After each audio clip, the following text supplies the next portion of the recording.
बेहद खुशी है कि विपाट ने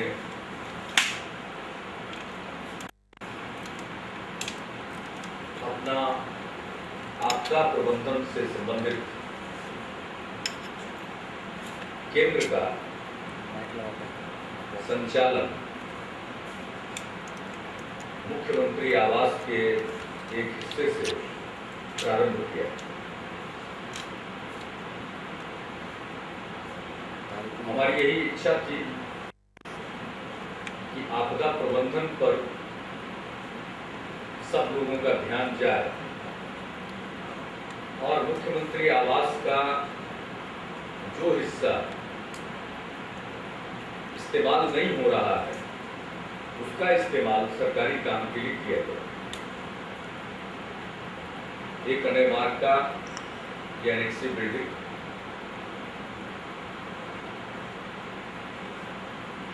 का अब ठीक ढंग से इस्तेमाल हो पाएगा। इसमें निरंतर आपदा प्रबंधन से संबंधित प्रशिक्षण और उससे संबंधित जो और कार्यक्रम विभाग अन्य प्रकार के प्रशिक्षण के कार्यों में भी कर सकेगा। हमको उनको सुझाव देंगे कि एक जिस प्रकार से विभाग की गतिविधियों के लिए उन्होंने कैलेंडर ऑफ इवेंट्स बनाया है कि कब क्या काम होगा, किस चीज़ की ट्रेनिंग होगी, साल भर का उसी प्रकार का एक कैलेंडर ऑफ इवेंट्स बनना चाहिए। Disaster management, new disaster management के मामले में लोगों को सेंसिटाइज करने के लिए, लोगों को प्रशिक्षित करने के लिए काम चल रहा है।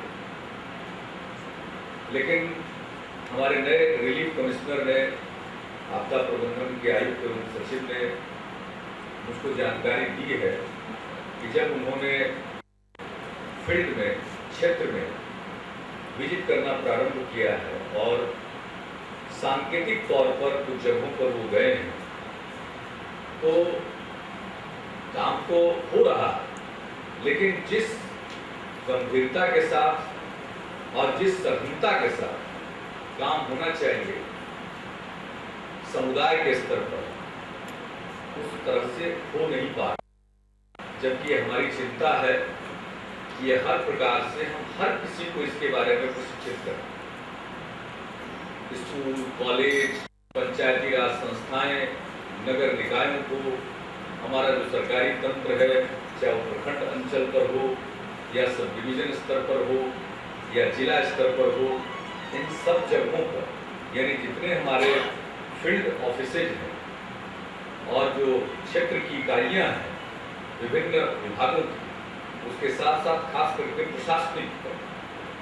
अब जब पिछली बार आए थे श्री केम सिंह जी, एक बड़ा कार्यक्रम हुआ था आपदा प्रबंधन से संबंधित, उसमें भी हमने इस बात को कहा था कि गुजरात में जब भूकंप आया और उसके बाद गुजरात के जो लोग थे और खास करके गुजरात के सरकारी अधिकारी और कर्मचारियों ने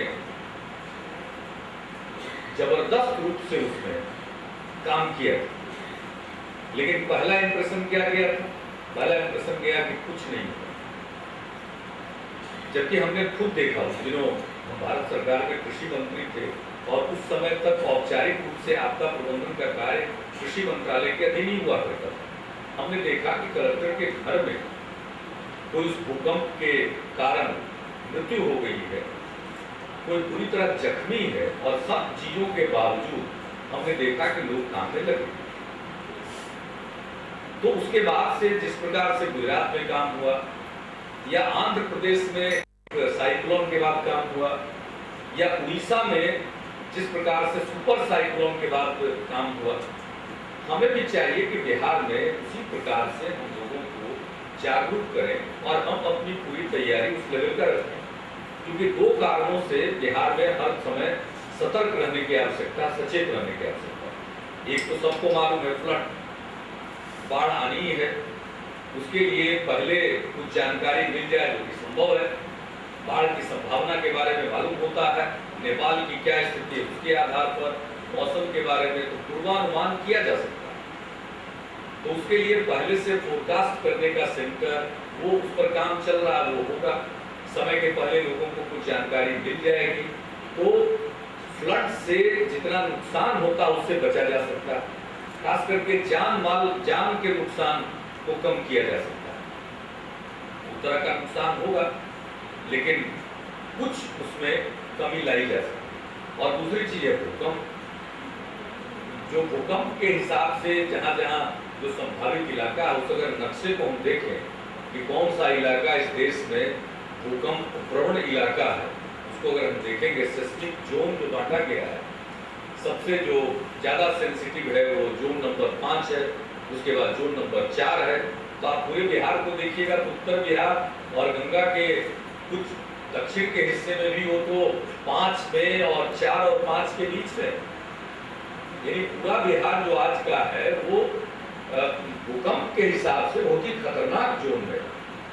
और 1934 का भूकंप लोगों को के बारे में सबको यहाँ पर बैठे हुए लोगों को तो उसका सीधा प्रत्यक्ष तजुर्बा नहीं है, लेकिन उन्होंने सुना लोगों से, हर किसी ने अपने बाल्यकाल में सुना होगा, लोगों से सुना है, हम लोग भी सुने थे। भयंकर भूकंप आया तो और भूकंप आता रहता, तो ऐसी परिस्थिति में और भूकंप तो कोई नोटिस देकर आएगा नहीं, न उसके बारे में आज तक कोई पूर्वानुमान है। इसलिए सबसे अच्छा तरीका यही है कि हम उसके बारे में तैयारी करें, लोगों को बताएं कि ऐसी स्थिति में क्या करना चाहिए। अब जापान में तो बहुत भूकंप आता, पहले नुकसान होता था, आज भूकंप आता है लेकिन नुकसान नहीं होता या बहुत कम होता। वहाँ के लोगों को उसी प्रकार से बताया गया है, हर आदमी उस बात के लिए ट्यून्ड है, ट्रेंड है, सतर्क है, सचेत है और वो प्रशिक्षित है। तो हम चाहते हैं उसी तरह से बिहार में लोगों को भूकंप के बारे में इस समय क्या करना चाहिए। भाई बड़ी लोग घर बना रहे हैं, अब जिस प्रकार का घर बना रहे हैं, पटना है, कंक्रीट का जंगल बन गया। आप किसी इलाके में जाइए और अंदर जाइए, पता चलेगा अगर भूकंप हो और ये मकान गिरेंगे तो मलबों में दब कर लोग मरेंगे, निकलने की कोई गुंजाइश नहीं। आप पटना शहर का देख लीजिए, कभी आग लगे तो हर जगह फायर टेंडर के पहुंचने में कठिनाई हो। तो ये हालात हैं। जो भी नए मकान बने वो इस प्रकार से बने कि जो भूकंप रोधी हो।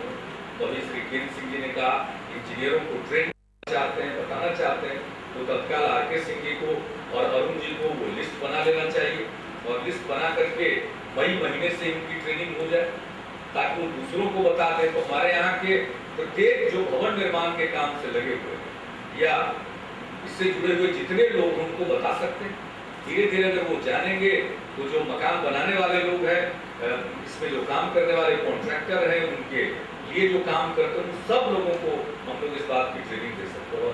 और अब ये तय हो जाना चाहिए कि मकान बनेंगे तो भूकंप रोधी बने, हर सूरत हाल में ऐसा ही बनना चाहिए। तो जब से हो सकता है तब से इसको करना चाहिए। दूसरी बात आती रहती है हमेशा रेट्रोफिटिंग की, अगर उसकी कितनी संभावना है, इस पर काम चल रहा था।